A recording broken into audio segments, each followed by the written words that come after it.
नमस्कार, मैं हूं हेमेंद्र शर्मा और आप देख रहे हैं MP round up. Madhya Pradesh में निगम और मंडलों के अध्यक्ष पद खाली पड़े हुए हैं। अभी कुछ ही दिन पहले सरकार ने एक आदेश निकाला जिसके जरिए निगम और मंडल के अध्यक्षों का जो काम है वो संबंधित विभाग के मंत्रियों को सौंप दिया गया।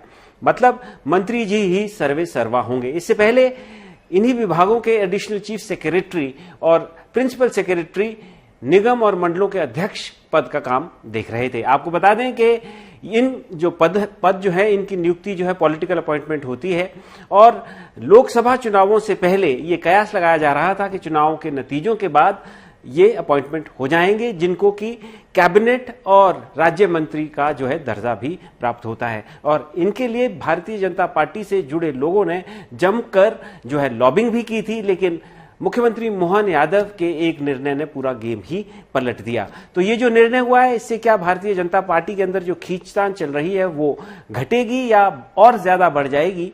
कॉन्टेक्स्ट के लिए हम आपको बता दें कि 2018 नवंबर में जो मध्य प्रदेश में कमलनाथ की सरकार बनी थी, वो मार्च 2020 तक निगम मंडलों के अध्यक्षों की नियुक्ति नहीं कर पाई थी, जिसकी वजह से कांग्रेसियों में अच्छा खासा रोष था और फिर जो है सरकार गिर गई। तो सवाल यही है कि आखिरकार मध्य प्रदेश सरकार, मोहन यादव की सरकार, निगम और मंडलों के अध्यक्षों की नियुक्ति क्यों नहीं कर पा रही है? और इस पर बात करने के लिए हमारे साथ मौजूद हैं senior journalist mister Arun Dikshit. Sir, आपका बहुत बहुत स्वागत है। धन्यवाद। सबसे पहला सवाल तो यही कि ये अपॉइंटमेंट क्यों नहीं हो पा रहे हैं?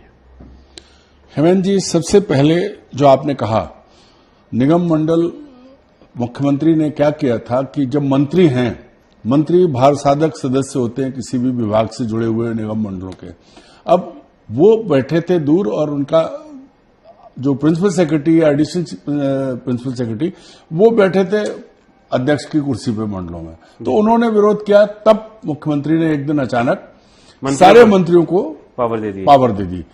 तो अब जो असल बात है कि वो पावर गई, लेकिन वो कार्यकर्ता जो दरी बिछा रहा है जी, जो लगा हुआ है, और वो नेता जो ना जिन्हें विधानसभा के टिकट मिले, जिन्हें लोकसभा के टिकट मिले, जिनसे कहा गया था कि आपको पद मिलेंगे, तो पद तो बड़ रेवड़ी की तरह पद बनते हैं। तो अब हुआ ये है कि 9 महीने हो गए जी, अभी बहुत प्रचार भी हुआ था जी, 9 महीने पूरे होने पे मुख्यमंत्री के 9 महीने में कितनी घोषणाएं हुई, क्या हुआ, लेकिन मुझे लगता है कि भाजपा कार्यकर्ता अभी रेल सी देख रहा है कि जैसे नहीं कई बार ट्रेन छूट गई देख रहा है खड़ा खड़ा। पर क्यों अपॉइंटमेंट नहीं कर पा रहे हैं सर मोहन यादव? हेमंत जी, बीजेपी अब कांग्रेस हो गई है जी। जितनी खींचतान कांग्रेस में थी 1.25 साल में वो नहीं कर पाए, ठीक वही परिस्थितियां बीजेपी में है। अब आप आज मध्य प्रदेश का परिदृश्य देखिए, छतरपुर की तरफ चलते हैं। टीकमगढ़ के सांसद हैं वीरेंद्र कुमार जी, उनके खिलाफ मानवेंद्र सिंह जो पूर्व विधायक रहे, उन्होंने कैमरे पे आके बयान दिया, खुल के बयान दिया। उसके बाद वहां की वर्तमान विधायक ललिता यादव बीजेपी की, उन्होंने खुल के बयान दिया। 1-2 और विधायक बोले। बदले में सांसद जो केंद्रीय मंत्री हैं उन्होंने कहा कि जानते नहीं हो, ये बर के छत्ते में हाथ डाल दिया है। तो और ये भी कहा कि इनको रीति नीति नहीं मालूम है, ये कांग्रेस से आए। तो मानवेंद्र सिंह कांग्रेस से आए थे। ठीक इसी तरह की स्थिति हो रही है रीवा में। वहां के सांसद हैं जनार्दन मिश्रा, उन्होंने पूर्व और स्वर्गीय विधानसभा अध्यक्ष श्रीनिवास तिवारी पर कोई सवाल उठाया। तो उनका ग्रांटसिंह जो आज बीजेपी में विधायक है, उसने सवाल उठाया। तो ये खुली लड़ाई है सांसद विधायक में वहां चल रही है। इसके आगे अगर आप देखें तो हर तरफ जो चल रहा है वो है, अभी अपॉइंटमेंट हुए, विधायक दल का गठन हुआ है जिसमें अध्यक्ष और सचेतक और वो चुने गए हैं। जानकारी यह है कि इसमें संगठन को विश्वास में लिया ही नहीं गया है। अच्छा सर, तो जो मतलब जैसे आपने कांग्रेस काल की भी बात की और ये भी फैक्ट है कि कमलनाथ जो है अपने 15 महीने के कार्यकाल में निगम मंडलों के अध्यक्षों की नियुक्ति कर ही नहीं पाए और उसका नतीजा एक ये निकला कि बहुत सारा रोष कांग्रेसियों में था और किसी को ऑब्लाइज ही नहीं कर पाए। मतलब बहुत सारे लोगों ने कोशिश की थी कांग्रेस के रिवाइवल के लिए, बहुत सारे लोगों ने काम भी किया था, किसी को पावर जो है दिया ही नहीं गया, डिसेंट्रलाइज हुआ ही नहीं, सारा कुछ अपने पास ही समेट के रखे और नतीजा ये हुआ कि सरकार जो है गिर गई। मतलब निगम मंडल के डायरेक्ट अपॉइंटमेंट ना होने की वजह से ये नहीं कहा जा सकता कि सरकार गिरी, लेकिन एक कारण ये था कि सब कुछ अपने पास रखना, आगे नहीं देने, एक माइंडसेट था। तो क्या वही गलती मोहन यादव भी कर रहे हैं? नहीं, मोहन यादव जी और कमलनाथ की सरकार में फर्क है। मोहन यादव दिल्ली के निर्देश पे चल रहे हैं, कमलनाथ को किसी के निर्देश की जरूरत नहीं थी। वो आसपास जो उनके लोग थे उन्हीं के जो उनका कॉकस था उसमें घिरे और वो जब तक चुनते तब तक सरकार चलेगी। और आपको याद होगा कि सबसे ज्यादा खुश कांग्रेसी हुए थे उनकी सरकार जाने में, क्योंकि हमारा तो कोई काम ही नहीं हुआ। जो बात यहां है वो ये है कि पिछले दिनों लगातार बहुत सारी ऐसी चीजें हुई हैं। यहां संगठन और सरकार के बीच कहने को तो कोई बात नहीं है, लेकिन मुझे लगता है कि जिस तरह का तालमेल और जो चीजें होनी चाहिए वो होती दिख नहीं रही हैं। अच्छा, आपका कहना है कि जो लैक ऑफ कोऑर्डिनेशन है संगठन और सरकार के बीच, उसका ये नतीजा है कि निगम और मंडलों की अपॉइंटमेंट नहीं हो पा रही है अध्यक्षों की, क्योंकि आफ्टर ऑल पार्टी का फीडबैक तो लगेगा ही उसमें। आप पूरी तरह से सरकार तो नहीं चला सकते। बात तो यही है, लेकिन हो क्या रहा है? अब जो बात कही मैंने विधायक दल का जो हुआ है उसमें नहीं विश्वास में लिया गया, ऐसा पता लगा लोग कह रहे हैं जी। और दूसरी बड़ी चीज यह है कि निगम मंडलों की नियुक्तियां करते वक्त अब मंत्रिमंडल में 25% कांग्रेसी है जी। 8 मंत्री 32 में से कांग्रेस से आए हुए हैं, कांग्रेसी पृष्ठभूमि के हैं। तो फिर जो अगला जब विस्तार करेंगे, जब सत्ता की थाली में आप लोगों को खिलाएंगे, तो उसमें कांग्रेसी कितने हों, भाजपाई कितने हों, ये तो विचार हो ही रहा है। उससे पहले ये कि भाजपा में किसको कौन कौन, क्योंकि भारतीय जनता पार्टी 20 साल से शासन में है। अब उसके नेताओं को, हर नेता को अकोमोडेट नहीं किया जा सकता, हर नेता विधायक नहीं बन सकता, हर नेता मंत्री नहीं बन सकता, बहुत सारी चीजें हैं। लेकिन सर, जैसे भारतीय जनता पार्टी क्लेम करती है कि वो दुनिया की सबसे बड़ी पॉलिटिकल पार्टी है, अब मध्य प्रदेश में भी उनके इतना बड़ा नेटवर्क है, जाहिर सी बात है कि लोगों की एस्पिरेशंस भी हैं। और जैसे कि आपने कहा कि हर एक व्यक्ति को तो मंत्री नहीं बनाया जा सकता, विधायक नहीं बन सकता, तो इसी तरह की अपॉइंटमेंट्स की इच्छा लोगों को रहती है कि भाई कहीं नगर उसमें निगम में एडजस्ट हो जाएंगे, कहीं मंडल में एडजस्ट हो जाएंगे। लेकिन अगर वो अपॉइंटमेंट होंगी ही नहीं तो इसका अल्टीमेटली इम्पैक्ट पार्टी के ऊपर क्या पड़ेगा? देखिए, अभी पार्टी में कोई इम्पैक्ट नहीं पड़ रहा है, पार्टी मजे में है, क्योंकि चुनाव नहीं है जी। जो कुछ करना है कर लो, क्या कर लोगे भाई? 163 विधायक वाली है, 2 कांग्रेसी आ गए टूट के, 3 तो भाई 1 जीत के आ गया है, तो 164 तो हो ही गए। अब वो बीना वाले और रामनिवास रावत जो मंत्री बने हैं उन्होंने इस्तीफा दिया हुआ है, चुनाव होगा, तो इन्हें कोई फर्क अभी नहीं पड़ रहा है, ये दबाव में नहीं आने वाले। लेकिन इसका नुकसान जो है वो होगा।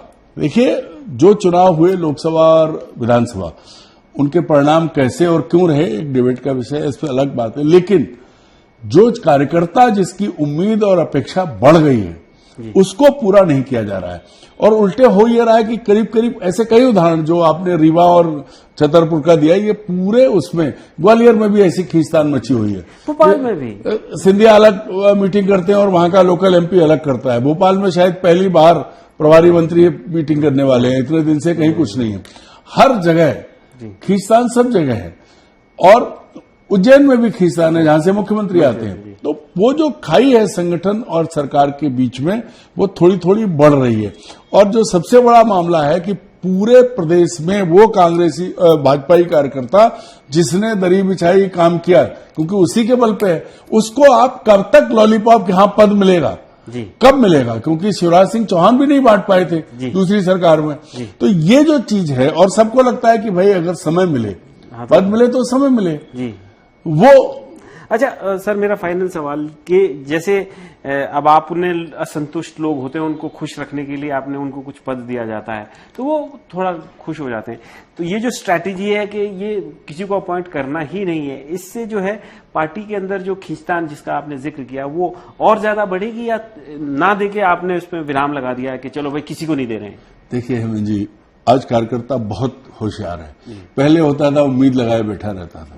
अब अपने गांव में कहावत है, का बरसा जब कृषि सुखाने, ये पद मिला आखिरी में थोड़े दिन के लिए, आपने नहीं बांटे, आप नहीं चाहते।